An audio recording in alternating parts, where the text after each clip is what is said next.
Previously on Retro Hack Shack. So the other day, I was visiting a local e-waste facility when I saw what I thought was an interesting PC desktop. But when I took a closer look, it turned out to be an Amiga 2000. So that means I spent 2 days essentially trying to troubleshoot chips, traces, all of this stuff, and it could all be down to this problem, which I caused myself. Will it work? Here we go. Oh, that's new. That's new. That's new. We're getting oh, there it is. There it is. It's working.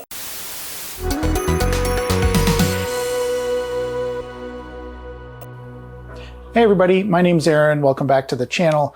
It's been a rough couple of weeks in the news. I decided to show a little solidarity instead of my usual retro style t-shirt.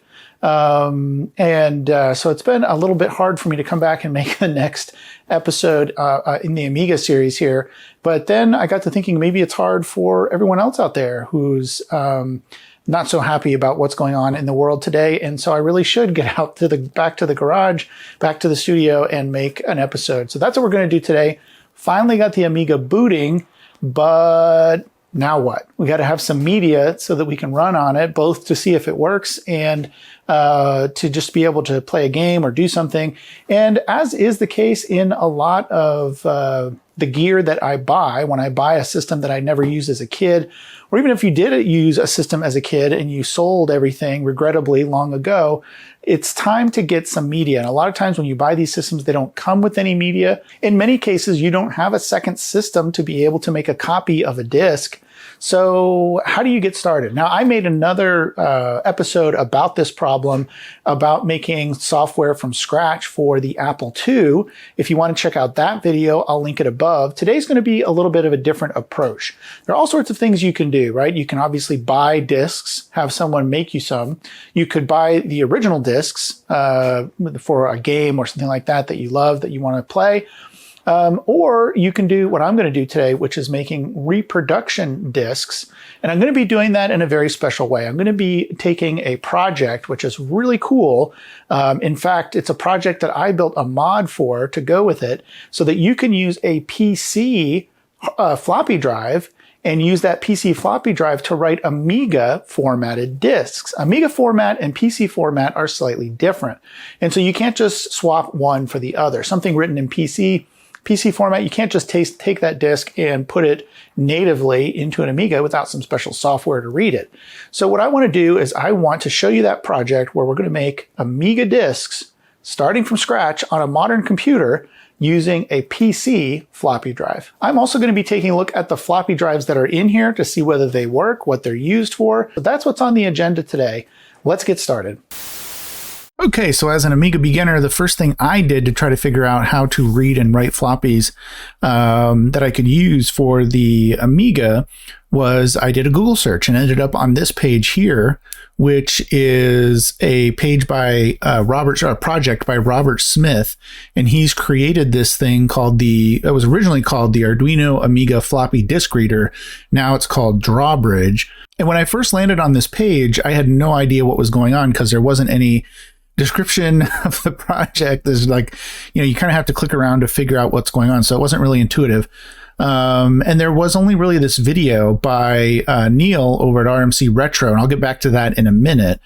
But yeah, there's not really a whole lot here. So as a maker and as somebody that likes to build stuff, I saw this little build one tab. So I clicked there and that kind of got me started. So basically what this is it uses an Arduino, several different types of Arduinos, depending on what you want to do, the way you want to build this thing. But it uses an Arduino to redirect or drive the floppy, the PC floppy, in a way that will allow it to read and write Amiga formatted disks. So instead of using your PC to drive that floppy drive, you're using the Arduino, and in that way you have something kind of sitting in between that can read and write, and then it uses the USB on the Arduino in order to connect to your PC. So basically, It uses some firmware that was built specifically by Rob for the Arduino. And then there's some software that's sitting on your PC, which talks to the Arduino and tries to figure everything out. Now, there's several different types of Arduinos that you can use if you want to build this. You can use the Uno, you can use the Pro Mini, or you can use the Arduino Nano. The big difference between the Arduino Uno and the Arduino Pro Mini is that those require a separate FTDI USB adapter board in order to run the software. And that's because you have to have something that the PC that you're using to run the Drawbridge software on and talk to the Arduino has to be able to talk to it over serial. And so you need the FTDI for either the Uno or the Pro Mini.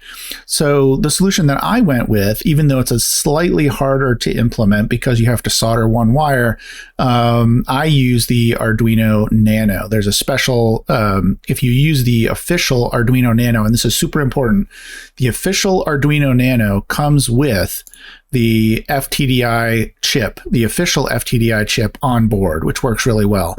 The clones of the Arduino Nano come with the CH340 chips on them, and they will not work, as of right now anyway, they will not work with this project. And you can see actually right here, Rob points out, do not use the CH340 clone. It will not work. And I've tested this and it doesn't work. So don't use that. It costs a little bit more to buy the original official Arduino Nano, but that's what you need to use. And like I said, you also need to know that you're going to have to solder one very small wire onto that FTDI chip that's on the Arduino Nano, and I'll show you that in a minute. Now, one thing about building this is if you wanted to build it yourself and you had a floppy cable, you can wire this up. And he gives you the instructions for what pins on the Arduino Nano to connect to what floppy pins in order to get this to work. And what I realized very quickly, I've done these types of projects before, and soldering all those little wires can sometimes be a challenge for folks. And so what I decided to do was actually build my own board because I'm lazy. So I could solder all these wires, certainly, but I'm too lazy for that. I don't have the time these days. So what I do have the time and skills to do is create a adapter board and wire essentially all of those, make all those connections internally on a PCB. And that way you just have to plug in the Nano and connect this to the back of a PC floppy in order to get it to work. But the instructions are here for how to do this if you want to do it yourself. And I'm going to take you through what I did, which was create that board and show you how it works. Now, Neil from RMC Retro, as I said, did a video on this a while back. And you can see he had he started out with a kind of a prototype, and you can see that's basically how you would have to build it.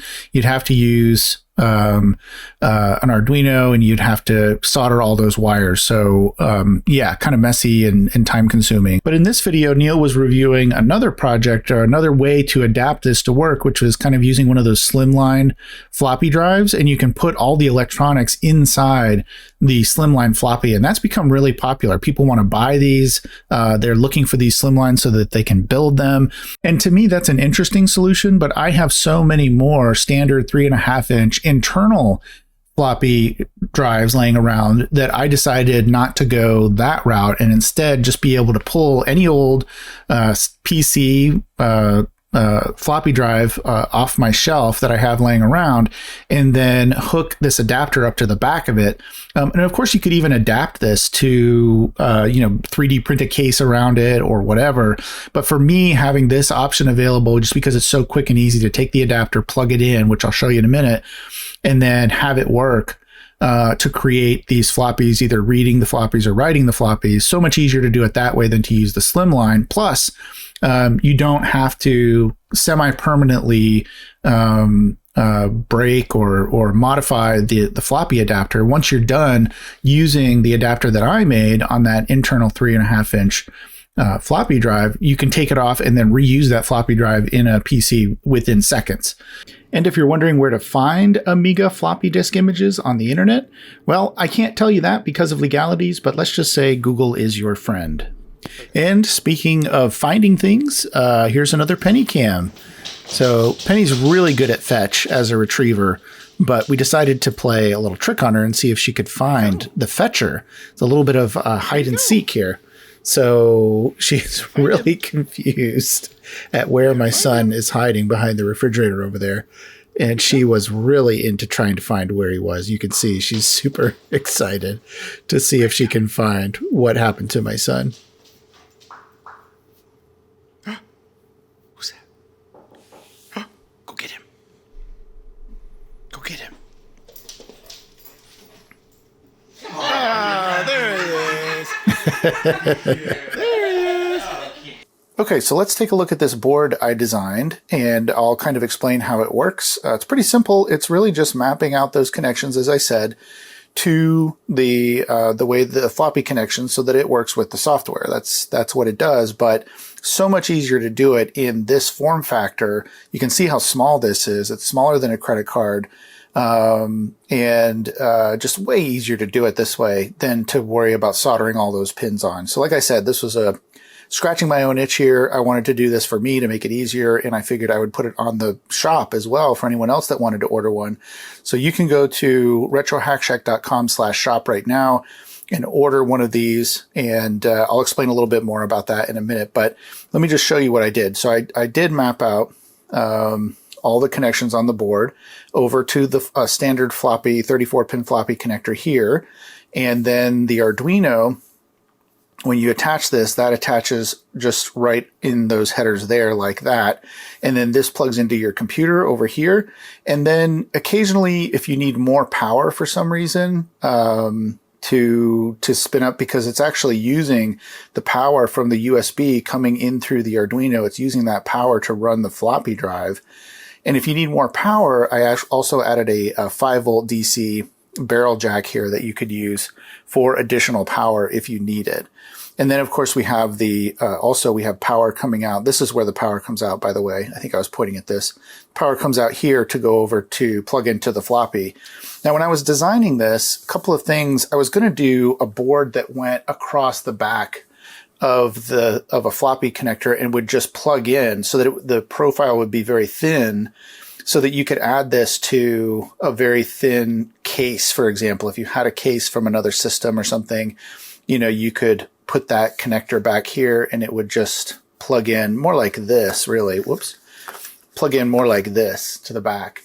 And then it would be very thin so it could fit inside a case. And I decided that because, I don't know if you can see on the back of this drive, but the power connector is over here and the floppy cable connector is over here. And then I went out and took a look at some of my other 3.5-inch internal drives that I had sitting around.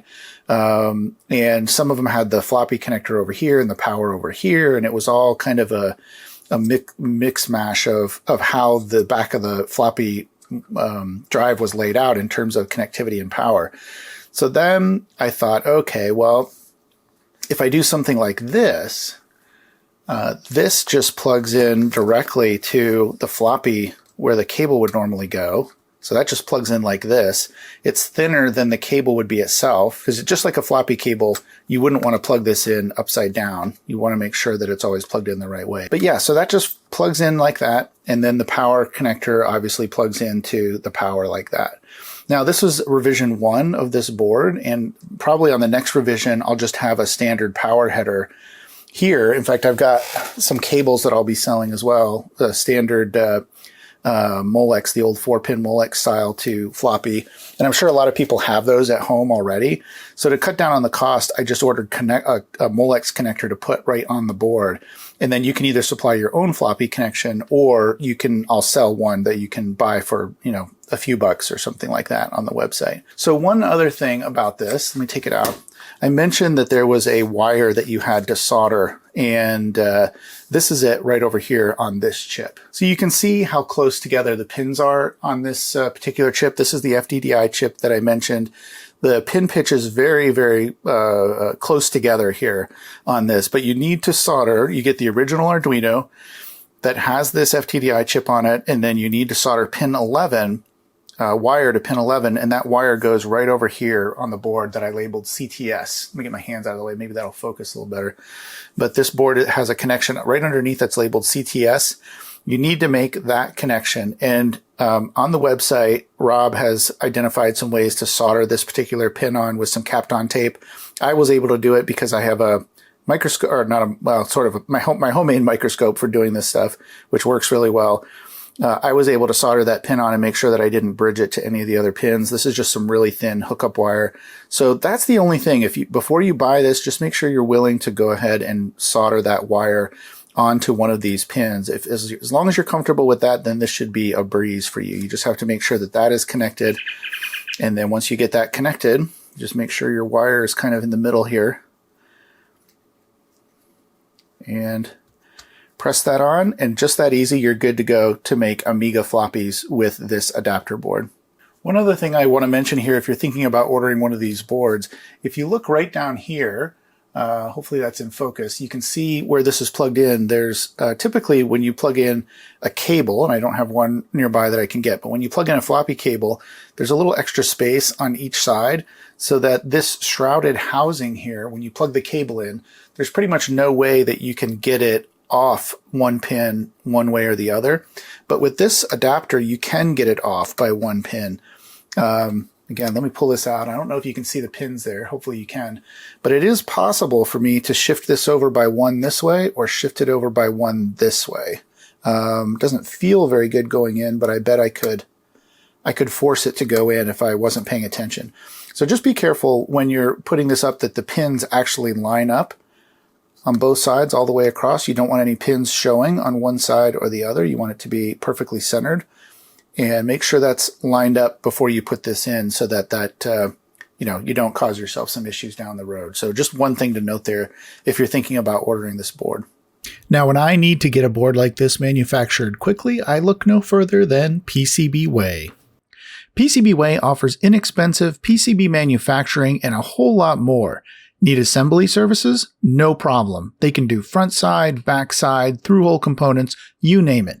They also offer 3D printing, CNC milling, and more. So check out PCBWay for your next project, and I thank them for their support of the Retro Hack Shack.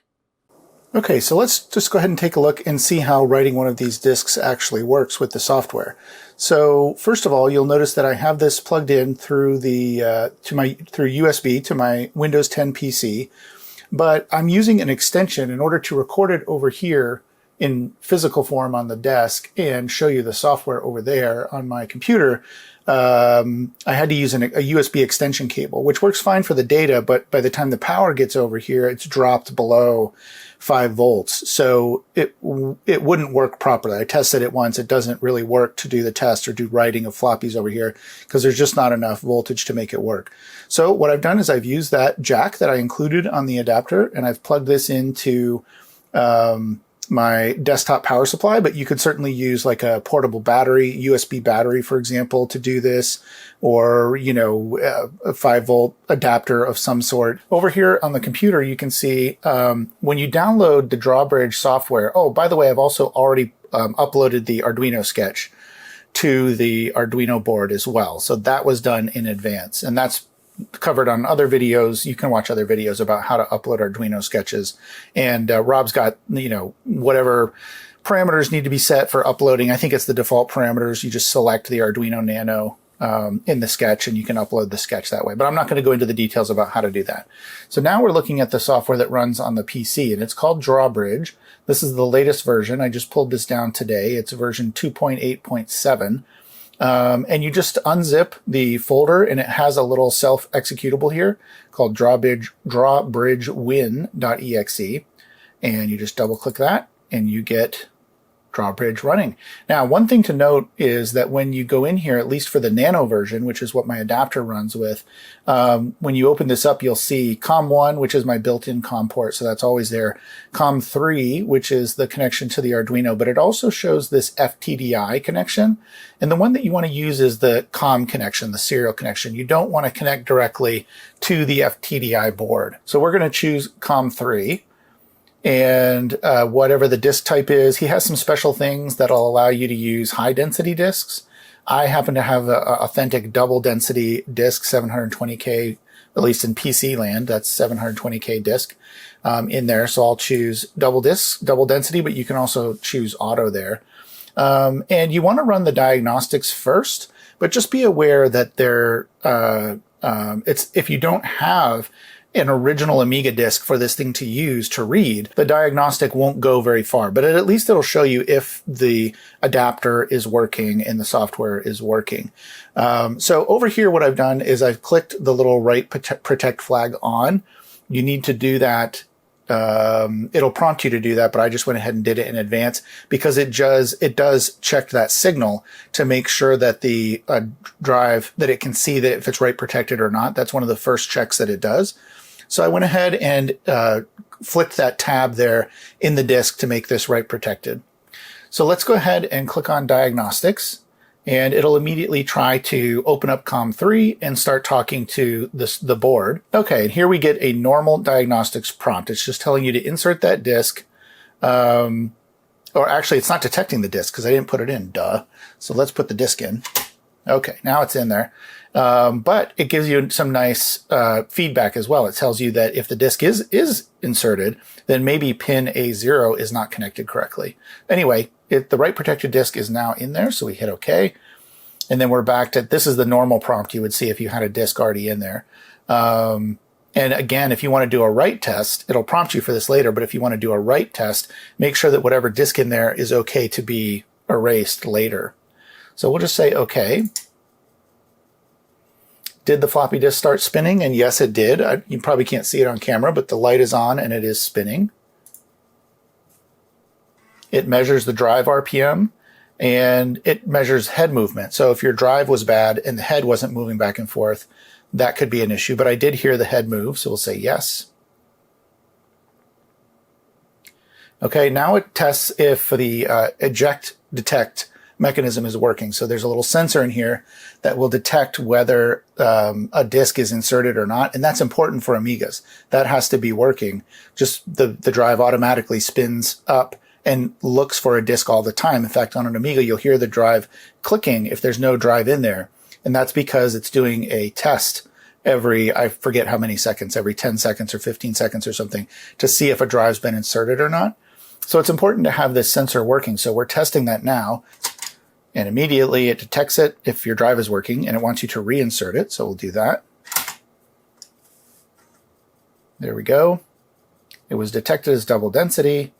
And now it's trying to read a track. Now this is a blank disk, so it's not going to read a track. But at least if you get this far in the diagnostics, you'll know that the connections seem to be good and things are working. So I would recommend running this diagnostic just to make sure that it's more to make sure that the software is working. And definitely if you get this far, it would fail much earlier if it couldn't couldn't connect to the Arduino, et cetera, et cetera. It would fail way before this. So now I'm just going to say, no, I don't want to continue because I know that this is a blank disk. It doesn't have any valid tracks on it. So there's no reason to continue the diagnostic at this point. Okay. So now let's try writing a disk. Again, if you don't have a disk at all, this is a way to write it. There are some calibration steps here that may be a little off. If this drive, for example, is the speed of the spindle motor is a little off, for example, there might be some issues, but this is a fairly recent drive. I don't have any disks to start with to test, so I'm just going to go ahead and write one and keep my fingers crossed at this point. So let's go ahead and pick the file we want to write. And the file I'm going to write is this Amiga test kit. This is also available in a ROM format, but I thought it would be a good one because I'm going to need to use this anyway when we go to test the Amiga. Now that it's booted, I need something to test with. So this is a perfect one. So I'm going to go ahead and select the Amiga testkit.adf image on my hard disk, and I'm going to go ahead and start writing it. Let's see if this works. Okay, there was a delay there. Oh, yeah, I forgot to flip that tab on the write protect again. Let's do that real quick. Okay, and as I was starting to say, there is a little delay when you first start. And at first I thought things weren't working, and there's just whatever's going on there on the Arduino in the program. There's just a slight delay before it starts writing, and you hear the head advancing and the disk spinning. But we do get some nice blinky lights over here on the Arduino, which is awesome. And it does take a while, so don't be surprised. The Arduino can only go so fast, and I'm assuming that's probably the bottleneck here. but it does step through and write the whole image to the disk eventually. So let's fast forward and we'll see if this is successful. There we go. So we get a nice little message there. Disk written successfully. File was written successfully, so we can hit OK. Now, that means that that disk is completed, and hopefully, as long as there's not any problems with this particular floppy drive, this disk should now work on an Amiga. We can label this disk and see if it see if it works on the Amiga 2000. Okay, so I'm ready to test out the physical Amiga disk drive, and you can see here I've got the 3.1 ROM installed in the system. It looks like it's booting fine to that ROM, but now it's time to actually test the drive itself. No disk activity light, so that's not a good sign, but the disk is clicking, and when I put in a disk, it looks like it's detecting it. But unfortunately, it's not loading anything. It just goes back to the ROM again. So there's definitely something wrong with this floppy disk drive. Okay, maybe a little bit of cleaning is in order. So instead of just using my cleaning disk, I went ahead and took the drive apart and cleaned both heads really well with one of these foam swabs that I like to use for this type of thing. But no matter what I did, I could not get this drive to work. So in one of my troubleshooting sessions, when I was watching what the drive was actually doing, I took a close look and I noticed that the spindle was not rotating. So the disk was not spinning. So that was the problem, and it wasn't too long after this that the magic smoke was released from this drive. So I think that spindle motor, or one of the components supporting the spindle motor, actually was bad and eventually went up in flames. And so all is not lost. I have an idea that I think could get this Amiga to work. And that is to use a PC drive in place of the Amiga drive. I could order Amiga drive, but I've got plenty of these PC drives around. So let's see if we can use this drive to replace the Amiga drive with some modifications. So I pulled this out of a PC and I tested it, and it does work. And just for reference, if you want to try this at home, folks, I don't know if that's going to be focused or not here, but that is an FD235HF. It's a TIAC FD235HF. And the reason that I wanted to use this drive to replace that other one with the broken motor is because you do need to change, as I mentioned, some of the settings on the drive itself to get it to work in the Amiga. And this particular drive has all of the settings that I need to change right here on this little jumper panel. So sometimes you can get an older drive that's easier to modify than some of the newer drives where you might have to like change little surface mount resistors or solder bodge wires in and things like that. This I should all be able to do right here from the jumper panel. And there's a list of modifications that someone has put together, and I will link that in the description below if you want to maybe try a different drive or try to do this with a no-name drive. There's some good hints in there that'll help you on your journey to kind of figuring out what you need to change. So most of the drives need to be modified in three ways. One I already mentioned, which is you have to pick the jumper or find a jumper that is typically set on PCs for DS1, drive select 1, needs to be moved to drive select 0, which is what the Amiga expects. So that's the first thing. And then the second thing is you have to change the functionality of pin 2 and pin 34. Pin 2 needs to be a disk change signal, and pin 34 needs to be a ready signal. So you need to change that on here. A lot of times that'll be reversed in the settings here. So usually you can do that with a bodge wire or something like that. In this case, I have all of those signals right here. So on the site that I'm going to link down below, there are some great diagrams. I'll put them on the screen now so you can see what you have to change, or what I'm going to have to change on this particular device. Nice, you can get all the settings for the various jumpers. And what I'm going to do is just take some needle nose pliers, and change these jumpers so that they match those three conditions I said before. DS0, ready pin on 34, disk change on pin 2. Well, I was so proud of myself for not having to do any bodge wires to make the drive work, but it was, in the end, I did have to do a simple little bodge wire here to go from pin 2 to drive change signal, which detects whether the floppy was inserted or removed. So yeah, I did have to do one little bodge wire, but it was pretty easy to do, so no big deal. And it's nice and tucked out of the way, and it's still accessible, so I didn't have to take anything apart. But let's go ahead and turn it on and see if we get the expected behavior of the Amiga drive, which should be, yeah, I heard a little twitch there when it first came up. And now I should hear a tick. So that little tick is the Amiga trying to see whether there's a disk inserted. It's just, I think it's just continuously trying to read track 0. That's my assumption. I haven't looked it up. But anyway, let's go ahead and put it in. I think with that tick sound, I think we're going to be good now. Yep. So it detected that there was a disk in there. Then it goes ahead and reads it, and we should get Amiga Test Kit. So this drive is now modified to work with the Amiga 2000. Okay, well, it's harder to get everything in the shot now because I've added a keyboard and mouse that I want to test.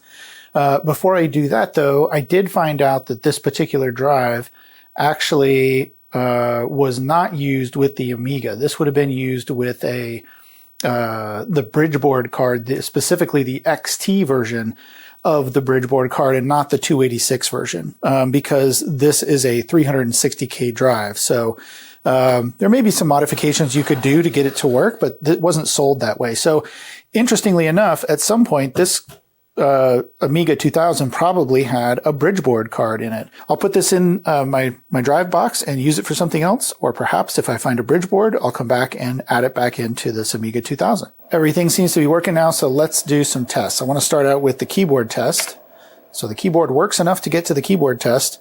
And the way this works is you, as you press a button, it will turn green.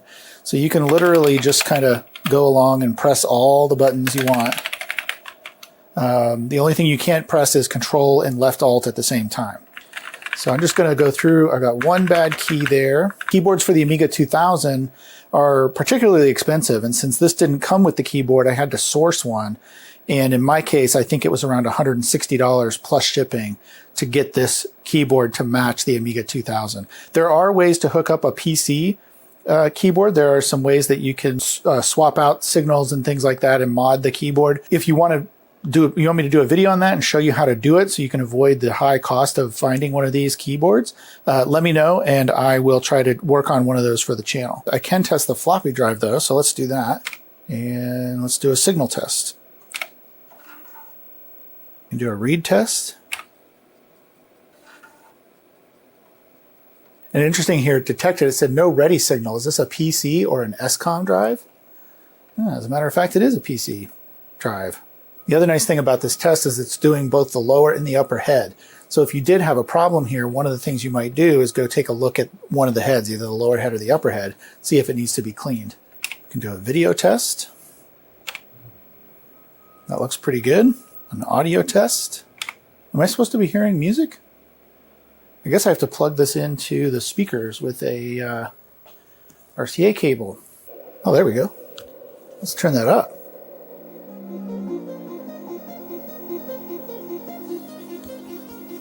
Need some drums.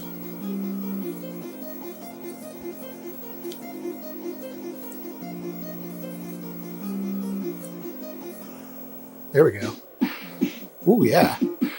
Nice. And I know the battery's not going to work right now. Serial parallel probably needs a loop back or something. So this all looks great. Let's see if we can get into an actual GUI here. Well, the disk is certainly working overtime here, so that's a good sign. White screen. Ooh, whoop. Yeah, that looks like Workbench, but it needs to be adjusted. Well, I've adjusted this about as well as I can. I'm getting some pretty severe flickering, so I don't know what's going on with the monitor. It seems like it should be working. But Workbench did boot. So I'm going to take a look at this mouse now and see maybe it just needs to be cleaned. It's definitely not moving around. I'm going to save the mouse for another video because right now I want to get to playing at least one game on this Amiga 2000.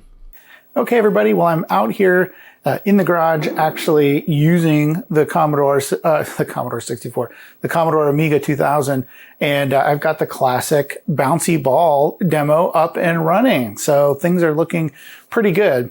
There are a few issues I discovered when I came out here to try to test these programs, though. Number one, cosmetically, you can see I'm going to have to get some bezels.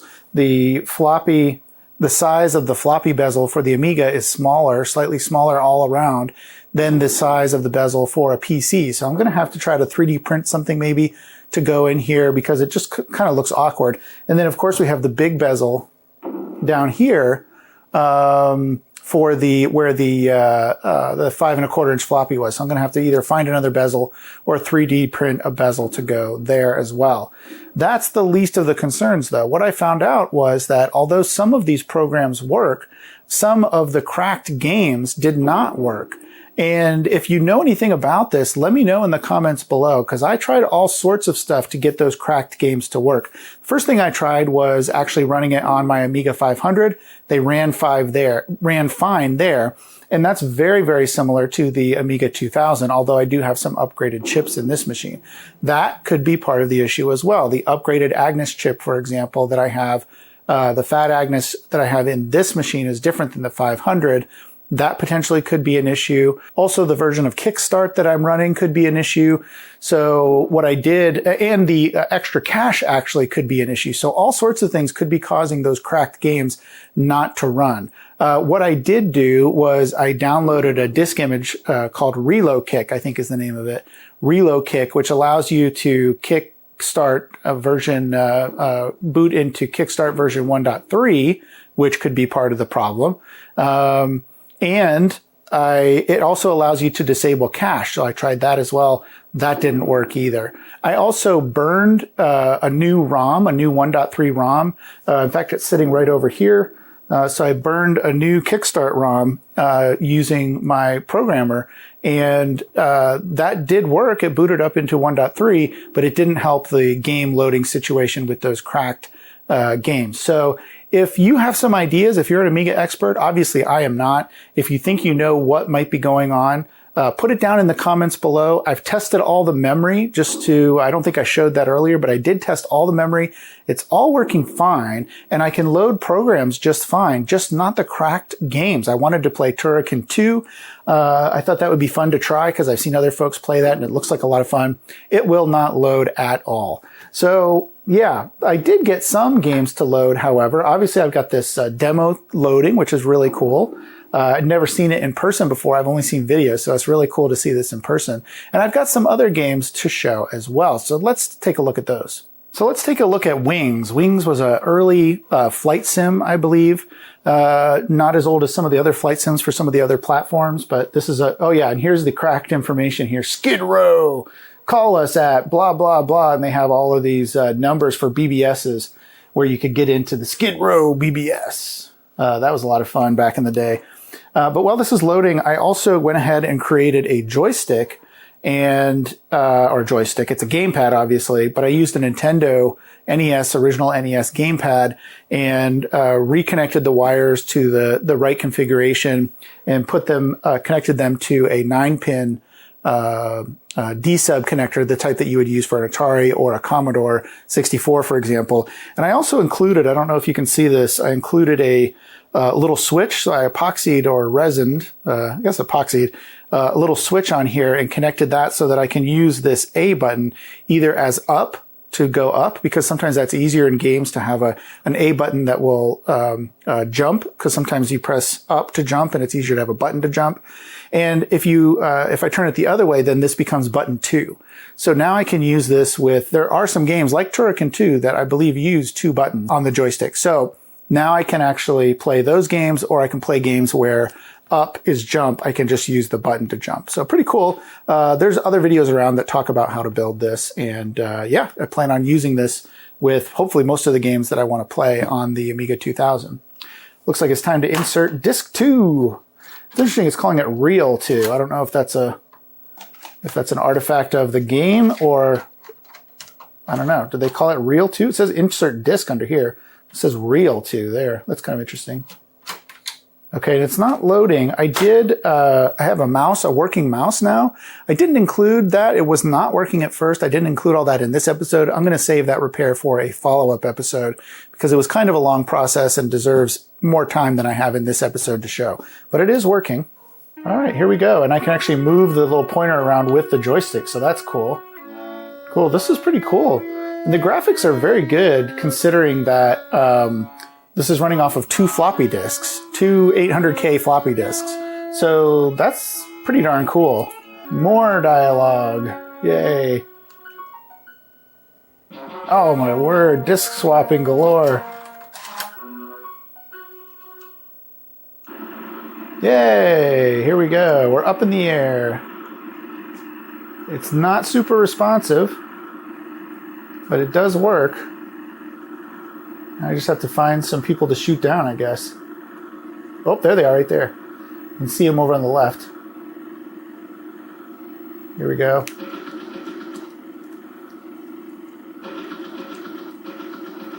Oh yeah, I got him. Come on, come on. Sopwith camel.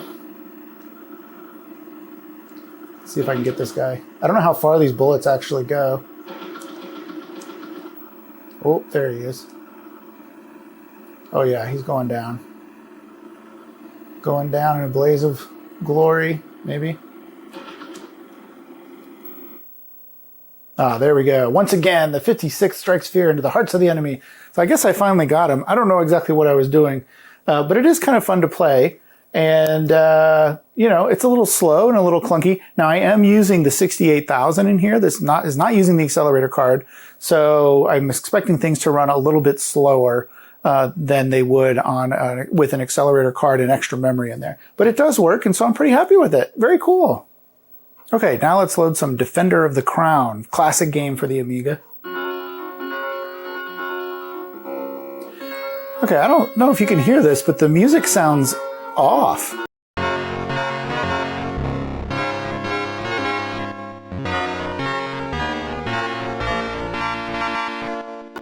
Maybe this is meant to be loaded on a newer Amiga, like a 1200 or a 600 or something like that.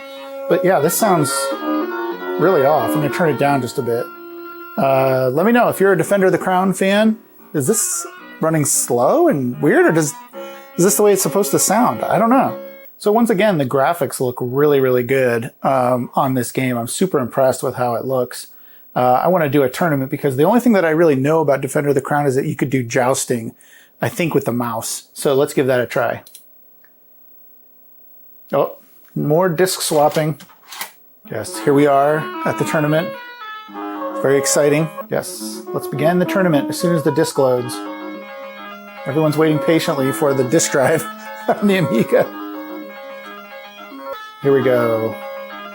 Cedric of Rothwood. Yeah, so I guess there's like a land conquering element to this. I'm going to have to play this more fully when I'm not just testing things out. Actually learn how to play this properly. What is that? Is that a trebuchet or is that a giraffe there? Oh, here we go. I'm going to hit this guy right in the face. Come on. Oh, what? I totally hit him. That's a bunch of bunk. Oh, that ends my day. That's it? Okay, there's definitely more to this game, I think, that I'm going to have to figure out. So, yeah, I'm just going to stop it here. These games are working. Like I said, if you know why other cracked games are not working, off of physical media on a 2000. Most of them that I tried did work on an emulator, which is invaluable to test some of this stuff out to see if it works or not. So yeah, and like I said, it worked on the Amiga 500. It just won't work on this 2000. So if you have an idea or some things I can try, I'd love to know, because I'd love to play some more games and experience games on the Amiga more fully than just Defender of the Crown and Wings, which were good, but you know, there's a lot more to discover for sure. One tip I did read online is that you need a hard drive sometimes to get some of these cracked games to work. So loading them off the hard drive works better than loading them off floppy.